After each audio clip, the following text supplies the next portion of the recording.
할렐루야. 2020년 5월 10일 오늘이 어버이 주일입니다. 이제 오늘도 변함없이 코로나 사태로 말미암아 이렇게 온라인으로 예배를 드리게 되었습니다. 자, 오늘 어버이 주일을 맞아서 함께 살펴볼 인물은 나오미와 이제 룻입니다. 오늘 장로님께서 룻기 1장 15절부터 18절까지 이제 봉독해 주셨는데, 룻기 1장 1절부터 저희가 살펴보게 되면은 엘리멜렉, 그 다음에 나오미 가정이 등장을 합니다. 이 가나안 땅의 흉년으로 말미암아서 약속의 땅 가나안, 내 백성은 여기에서 거하라 하신 그 가나안 땅을 뒤로하고 모압 땅으로 피신을 했습니다. 그곳에서 이제 10년을 사는 가운데에 그 가정에 어떤 나머지 결과가 됐느냐, 남편 엘리멜렉이 죽었습니다. 그리고 두 아들 죽었습니다.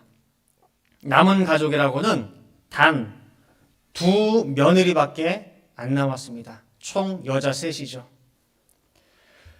이후에 하나님이 약속의 땅, 그 가나안, 내 민족의 땅, 그곳을 권고하사 이제 그 모든 힘든 흉년의 기간이 끝났다는 소식을 듣고 10년 만에 돌아가고자 마음을 먹었습니다.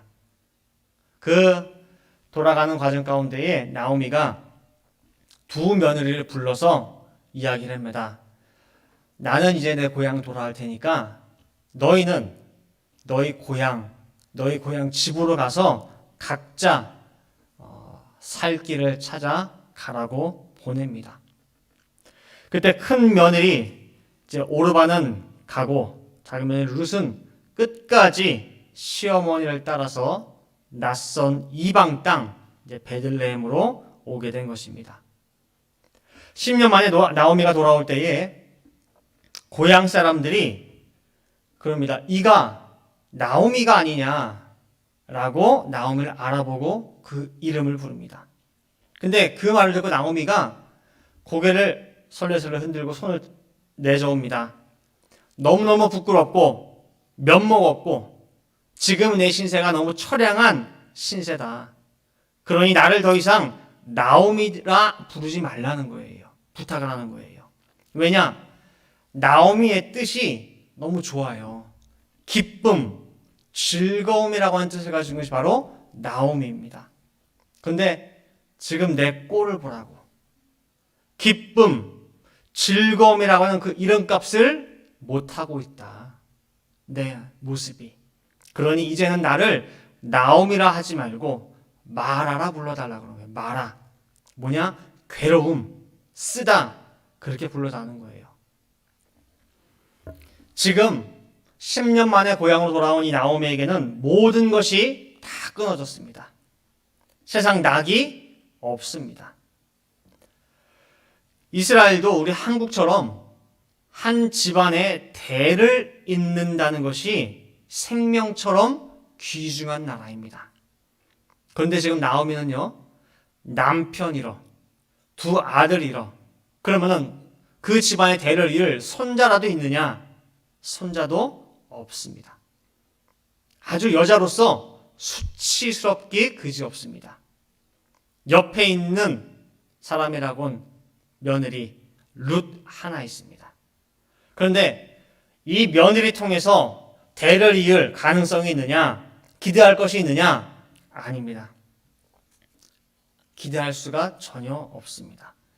왜냐하면 이스라엘은요, 아까 말씀드린 대로 한국처럼 대를 잇는 것이 목숨처럼 생명처럼 귀합니다.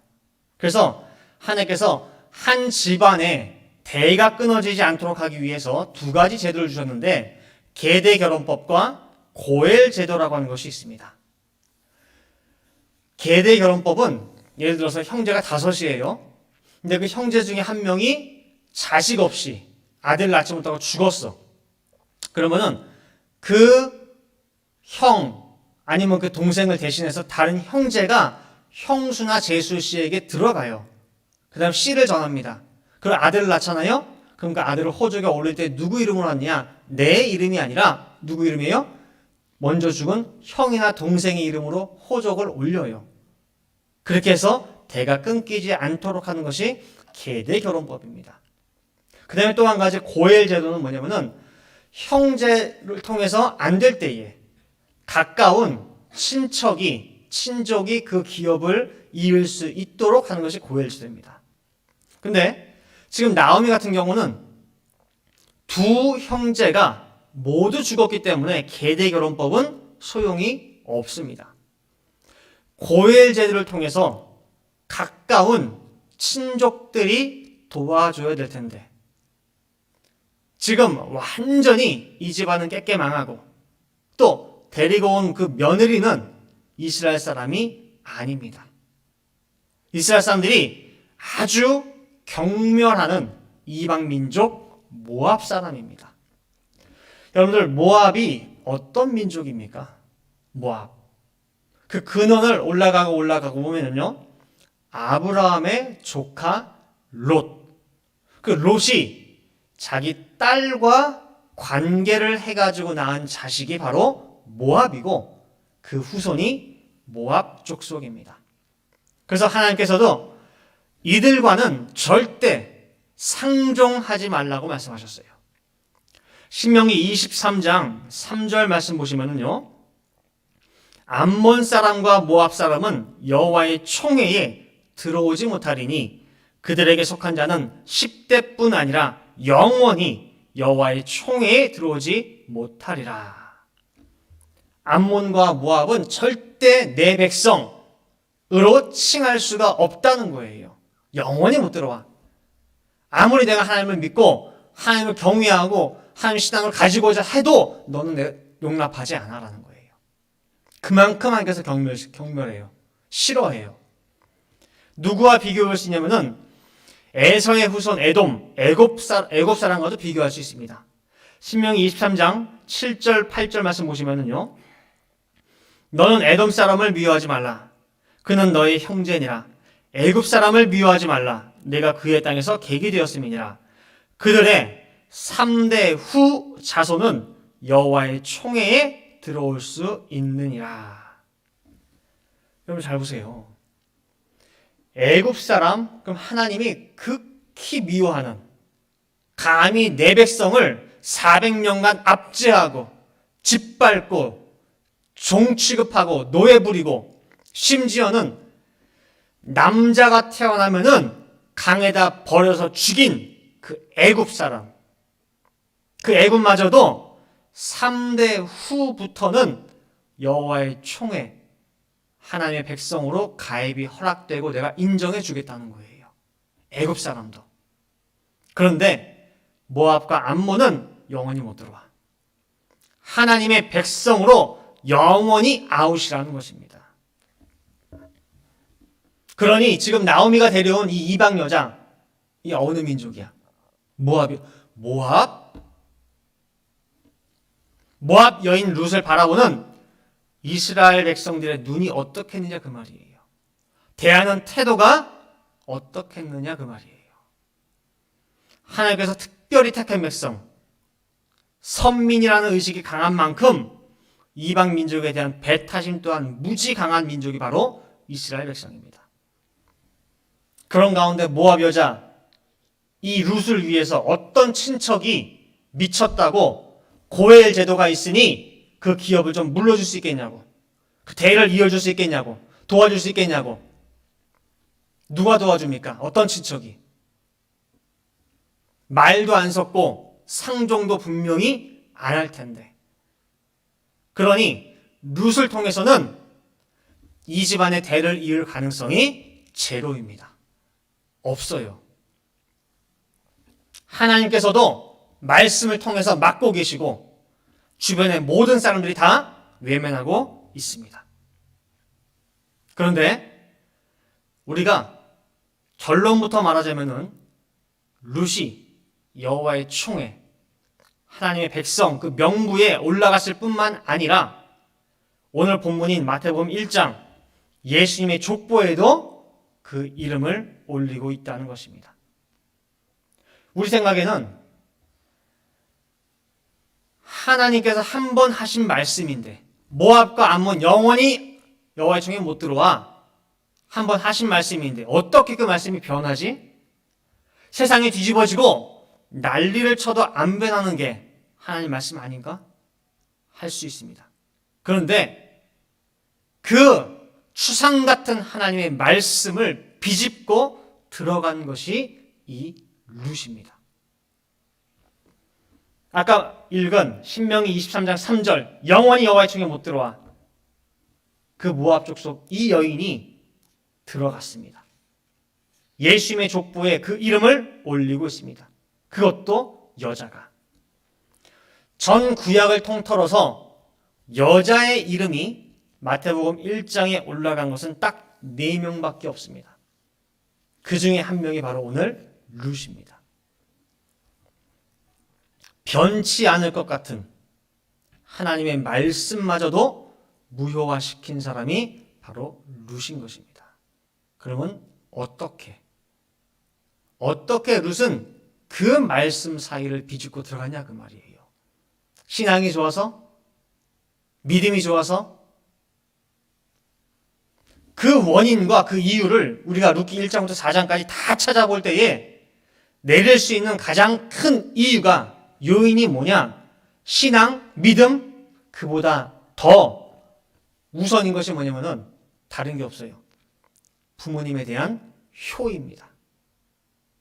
룻이 잘한 한 가지는 이것밖에 없어요. 시어머니를 친부모 모시듯 극진하게 봉양하고 섬긴 것밖에 없습니다. 룻기 1장 17절 말씀 보시면은요. 그 나오미가 베들레헴으로 떠나면서 며느리들을 각자 고향으로 가라고 강권합니다. 거의 등 떠밀다시피 합니다. 그때에 룻이 시어머니에게 이렇게 얘기합니다. 어머니께서 죽으시는 곳에서 나도 죽어 거기 장사될 것이라. 만일 내가 죽는 일 외에 어머니와 떠나면 여호와께서 내게 벌을 내리시고 더 내리시기를 원하나이다 라고 해요. 내가 죽는 일 외에는 절대로 어머니, 즉 나오미를 떠나지 않겠다는 거예요. 만약에 어머니가 나를 놓고 가실 것 같으면은 내가 죽으면 가시라고. 어머니 죽는 그 자리에 나도 같이 죽을 거니까. 룻의 이 말을 듣고 나오미가 보낼 수가 없어요. 너무나 결심이 확고하기 때문에. 그래서 베들레헴에 룻을 데리고 온 겁니다.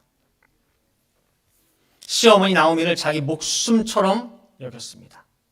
그리고 그 마음 가고 변치 않고 끝까지 자기 생명처럼 나오미를 섬긴 것입니다. 4장밖에 안 되는 그 룻기사 안에 룻이 시어머니 나오미에게 어떠한 효를 베풀었는지 어떻게 공경했는지 그 행적이 세세하게 기록되어 있지는 않습니다. 그러나 우리가 충분히 유추를 해볼 수가 있습니다. 룻기 2장 10절 말씀 보시면은요, 그 나오미의 친척 가운데 보아스라고 하는 그 부자가 이제 룻에게 은혜를 베풉니다. 호의를 베풉니다. 그때 룻이 얘기하는 거예요. 룻이 땅에 엎드려 절하며 그에게 이르되, 보아스에게 이르되, 나는 이방 여인이언을 당신이 어찌하여 내게 은혜를 베푸시며 나를 돌아보시나이까. 룻은 이상한 거예요. 왜 보아스라고 하는 이 사람이 나에게 은혜를 베풀지? 모두가 나를 이방 여인이라고 해서 멀리 하는데 당신은 어찌하여 나에게 은혜를 베푸시나이까? 란 말이에요. 그만큼 이 말을 하는 룻의 뒤, 속마음, 그동안의 체험을 통해서는 뭐가 있느냐? 그만큼 이스라엘 백성들이 룻을 어떻게 되는지 알 수가 있는 거예요. 다들 나한테 이렇게 호의를 베푼 적이 없어. 다들 외면해, 배척해, 무슨 벌레 보듯이 해. 근데 왜 당신은 나에게 은혜를 베푸시나이까? 그게 룻은 이상한 거예요. 그러니 이 속에 얼마나 정말 서럽고 정말 답답한 룻의 어려움이 녹아져 있습니까? 그렇죠?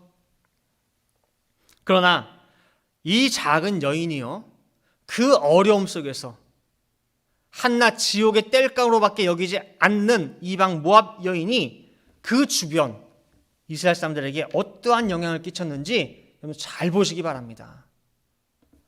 룻기 2장 11절 12절 말씀 보시면은요, 보아스가 그에게 대답하여 가로되 네 남편이 죽은 후로 네가 시모에게 행한 모든 것과 네 부모와 고국을 떠나 전에 알지 못하던 백성에게로 온 일이 내게 분명히 들렸느니라.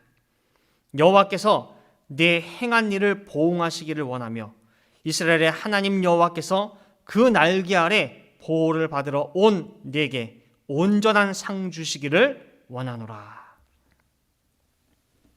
룻에 대한 소문이 입에서 입으로, 사람들에서 사람들 사이로 전해지고 퍼져서 지금 보아스의 귀에까지 들린 거예요. 뭐가 들렸느냐? 네가 네 시모에게 행한 모든 일, 즉 룻이 얼마나 지극정성으로 시어머니 나오미를 섬기는지, 또 자기 부모 친척 다 버리고 전혀 알지 못한 백성에게로 온 것, 오직 여호와만 섬기는 것, 그리고 배타심 강한 이스라엘 백성들조차도 인정하도록 처음부터 끝까지 변함이 없는 것, 그 결과 그 강박한 백성들의 입에서, 그 배타심 강한 민족의 입에서 저절로 여호와께서 이 룻에게는 너한테만큼은 상 주시고 보응해 주시기를 바란다, 축복해 줄 정도가 되어버린 것입니다. 왜냐?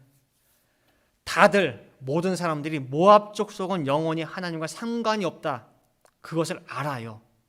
압니다. 신명기 23장 3절에 분명히 쓰여져 있으니까, 모세가 말한 거니까. 그런데 모압 족속이 영원히 하나님 백성에 못 들어온 건 아는데 이 룻만큼은 하나님께서 제거해 주시면 좋겠다, 얘만큼은 어떻게 해주면 좋겠다, 주변의 모든 사람들이 그렇게 생각이 모아진 거예요. 룻기 3장 10절과 11절 말씀 보시기 바랍니다. 가로되 내 딸아, 여호와께서 네게 복 주시기를 원하노라. 내가 빈부를 물러나고 연수한 자를 쫓지 아니하였으니 너의 베푼 인애가 처음보다 나중이 더하도다. 내 딸아, 두려워 말라. 내가 네 말대로 네게 다 행하리라. 내가 현숙한 여자인 줄 나의 성읍 백성이 다 아느니라 그랬어요. 보아스만 아는 거예요? 아니에요. 이 성에 살고 있는 모든 백성들이 다 알아요. 다 인정해요. 다 축복해줘요. 다 잘 되기를 바래요. 이 자그마한 모압 여인 룻이 모든 백성들의 마음을 다 감동시켜버린 것입니다. 옛말에 지성이면 감천이란 말이 있죠. 정성이 지각하면은 하늘도 감동한다는 것입니다. 신명기 23장 3절 모압 족속은 안 돼. 절대 안 돼. 무조건 안 돼. 이유 묻지 마. 무조건 안 돼. 그냥. 하나님의 그 굳은 마음도 녹여버린 것이 룻의 나오미에 대한 효심입니다. 룻이 잘한 거는 그거예요. 시부모님 너무 잘 섬긴 거, 부모 공경한 거. 결과 룻이 받은 축복이 뭐냐? 보아스와 결혼하여 아들 오벳을 낳았습니다. 근데 그 오벳은 누구냐? 지금까지도 이스라엘 민족이 가장 존경하는 인물인 다윗의 할아버지가 바로 이 오벳이에요. 다시 말하면 다윗의 할머니 뻘 되는 게 바로 오늘 룻이에요. 이 룻이 있었기에 다윗이 나오게 되고 그 다윗의 후손으로 또한 예수 그리스도가 올 수 있었다는 것입니다. 이제 결론 맺도록 하겠습니다. 하나님께서는요, 부모 공경을 그렇게 좋아하십니다. 효도하는 자식을 그렇게 이뻐하셔요. 여러분들 한번 주변을 잘 살펴보세요. 예수를 믿는 가운데 효자 가장 좋죠. 근데요, 세상에서도 효자는 지금 당장은 부모 섬기느라 공경하느라 힘들 수 있어요. 그러나 그 나중을 놓고 보면은요, 반드시 축복받는 걸 볼 수 있어요. 예외가 없습니다. 왜냐? 하나님이 이뻐하시기 때문에 그래요. 복을 안 줄 수가 없어요. 성경에서도 효자는 땅에서 잘되고 장수하고 하는 일마다 복받고 또 그 복을 자기 때에만 끝나는 것이 아니라 대를 이어서 전수하게 됩니다. 십계명에서도 1부터 4계명은 대신계명, 즉 하나님과 사이에 지켜야 될 계명입니다. 5부터 10계명은 대인계명, 사람과 사람 사이의 계명입니다. 그 대인계명 중에서 가장 첫 번째 으뜸이 뭐냐? 내 부모를 공경하라입니다. 그리고 그 다음이 살인하지 말라예요.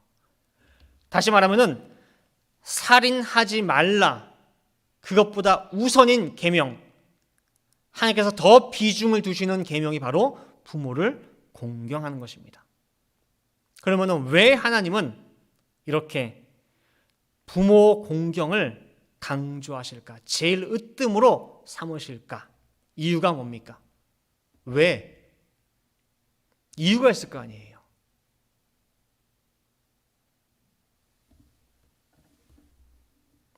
엄밀히 말하면요, 부모 공경하지 못하는 사람은 절대 하나님 공경도 못합니다. 그래서 하나님은 부모 공경을 대인계명의 제1계명을 삼으신 거예요. 왜냐? 왜 하나님이 그렇게 강조하느냐? 너무 간단합니다. 부모는 하나님 사랑의 대리자이기 때문입니다. 하나님의 사랑을 이 세상에 표현할 수 있는, 베풀 수 있는 유일한 존재가 부모이기 때문이에요. 하나님 사랑은 우리가 아가페 사랑이라고 합니다. 그 아가페 사랑을 유일하게 실천할 수 있는 존재가 부모예요. 세상의 사랑의 모습은 여러 가지 많은 모습이 있습니다. 남녀 간에 에로스적인 사랑이 있고, 또 플라토닉한 사랑의 모습이 있고, 또 친구 간의 우정과 같은 그런 필레오라고 부르는 그런 사랑의 모습이 있습니다. 근데 그 여러 가지 사랑의 모습 가운데에 가장 고귀한 사랑의 모습을 우리가 아가페 사랑이라고 합니다. 아가페 사랑은 부모의 자식에 대한 사랑에서만 발견될 수가 있습니다. 이 세상 어떤 관계 속에서도 그 아가페 사랑은 발견이 되지가 않습니다. 헌신적이고 조건이 없습니다. 내 모든 것을 희생을 하면서도 전혀 아깝지가 않습니다. 그 사람을 대신해서 내 목숨 내놓고 죽으면서도 자식 걱정하는 게 바로 부모의 사랑, 아가페 사랑의 모습입니다. 따라서 하나님의 사랑, 아가페 사랑을 이 땅에서 실천할 수 있는 유일한 존재가 바로 부모이기 때문에 하나님께서는 모든 대인 계명 가운데 으뜸으로 내 부모를 공경하라 명령하고 계십니다. 따라서 이 지극한 아가페 사랑을 받은 그 자식이 그 사랑을 알지 못하고 부모를 공경하지 못한다고 할 때에 과연 그 자식이, 그 자녀가 하나님을 섬길 수 있겠냐 그 소리예요. 보이는 아가페 사랑의 실천자인 부모도 섬기지 못하는데 보이지 않는 아가페 사랑의 대상인 하나님 섬기냐 그 소리입니다. 하나님께서는 절대로 부모 공경과 하나님 공경을 별개로 생각하지 않으십니다. 동일성상에 놓고 계십니다. 그리고 룻이 오직 한 가지 잘한 일, 축복받은 이유, 부모 공경으로 말미암아 변하지 않을 것 같은 하나님의 추상 같은 말씀도 녹이고 바로 크나큰 축복을 받았다는 것입니다. 우리 늘푸른 동산의 모든 성도님들 영육간 소문난 효자들 다 되시길 바랍니다.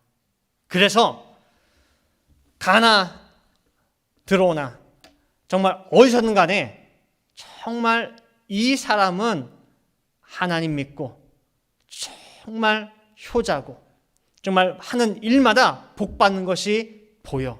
그리고 룻처럼 주변 모든 사람들에게 정말 인정받고 더 나아가 하나님의 말씀조차도 정말 뚫고 들어가서 극복할 수 있는 그런 소문난 효자, 효녀 다 되시기를 간절히 바라겠습니다. 다 같이 기도하시겠습니다. 사랑과 은혜가 충만하신 아버지 하나님, 2020년 이렇게 어버이 주일을 저희들 맞이하는 가운데 있습니다. 해마다 돌아오는 절기처럼 저희들 생각할까 두렵습니다. 아버지 하나님, 저희들 성경을 통하여 하나님께서 얼마나 부모 공경을 귀중히 여기시는지, 얼마나 큰 비중을 두시는지 저희들 다시 한번 깨달을 수 있게 도와주시고 그 원인이 무엇인지 정확히 알게 도와주시옵소서. 세상 천지 저희들 사랑의 모습을 많이 보고 있습니다. 또 날마다 사랑에 갈급해 있습니다. 그렇지만은 아가페 사랑의 참된 그 맛을 모르기에 세상의 에로스, 필레오, 플라토닉 다양한 걸 찾아다닙니다.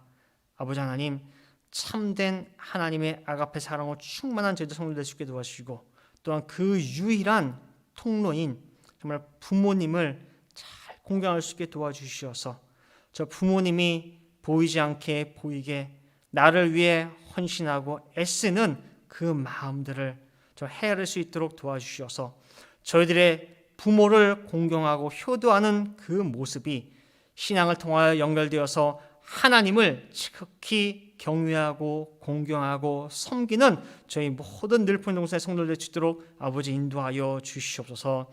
아버지 하나님, 저희들의 이 효의 모습이 우리 아들, 딸들에게 우리 손자, 손녀들에게 또한 전수되기를 원합니다. 참된 신앙인치고 불효자가 없습니다.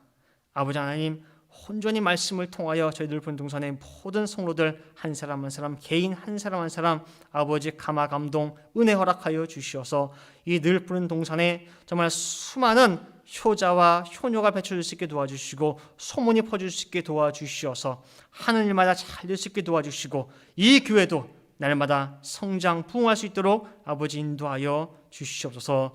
오늘 정말 코로나로 말미암아 인터넷을 통하여 각자 가정에서 예배를 드리고 있습니다.